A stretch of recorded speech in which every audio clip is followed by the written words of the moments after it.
Hello student, welcome to my channel Milkesh Lynch. Student, आज हम आपको बताएंगे क्लास 10th सोशल साइंस के बहुविकल्पी और अति लघुत्तरीय प्रश्न। स्टूडेंट, यहाँ पर पहला क्वेश्चन दिया है, इटली का एकीकरण 1859 से 1870 ईस्वी तक हुआ था। दूसरा क्वेश्चन है स्टूडेंट, जर्मनी का एकीकरण 1866 से 1871 ईस्वी तक हुआ था। तीसरा क्वेश्चन, ब्रिटेन का एकीकरण स्टूडेंट 1688 से 1801 ईस्वी तक हुआ था। चौथा क्वेश्चन स्टूडेंट यहाँ पर है, फ्रांस में राष्ट्रवाद का उदय कब हुआ? 1789 ईस्वी से 1848 ईस्वी तक। पांचवा क्वेश्चन स्टूडेंट यहाँ पर है, प्रथम विश्व युद्ध का आरंभ किस सन से हुआ था? तो यहाँ प्रथम विश्व युद्ध का आरंभ 1914 ईस्वी से हुआ था।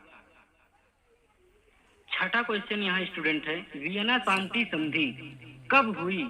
तो वियना शांति संधि 1815 ईस्वी में हुआ था।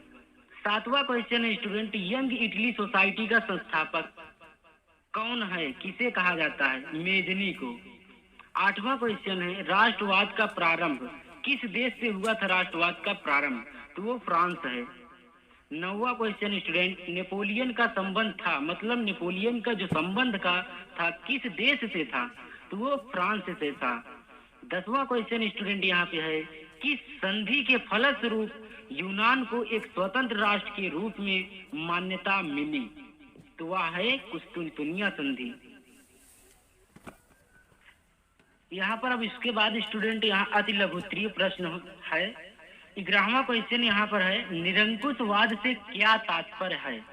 अर्थात इसके कहने का है कि निरंकुशवाद से क्या तात्पर्य है।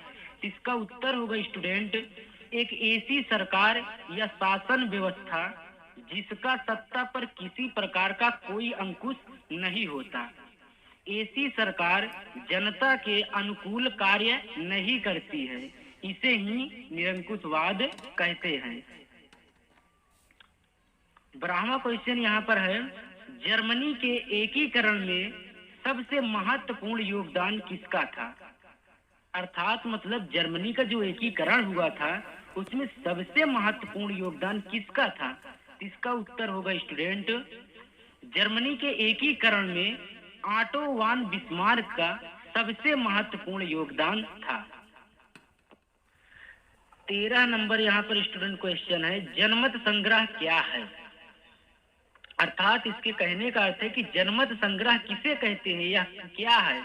इसका उत्तर होगा स्टूडेंट, जनमत संग्रह एक प्रत्यक्ष मतदान है जिसके जरिए एक क्षेत्र के सभी लोगों से एक प्रस्ताव को स्वीकार या अस्वीकार के लिए पूछा जाता है।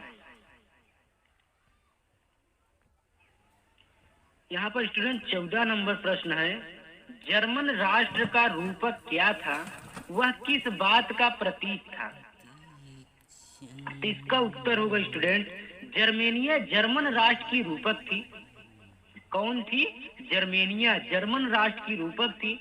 जर्मेनिया बलूत वृक्ष के पत्तों का मुकुट पहनती है क्योंकि जर्मन बालूत वीरता का प्रतीक है। मतलब जो जर्मेनिया है वो जर्मन बलूत वृक्ष के पत्तों का मुकुट पहनती है क्योंकि जर्मन बालूत वीरता का प्रतीक है। 15 नंबर क्वेश्चन है स्टूडेंट, ऑटो वान बिस्मार्क को जर्मनी के एकीकरण का जनक क्यों कहा जाता है? 2 कारण लिखिए। मतलब ऑटो वान बिस्मार्क को जर्मनी का एकीकरण का जनक क्यों कहा जाता है, इसके 2 कारण आप लिखिए।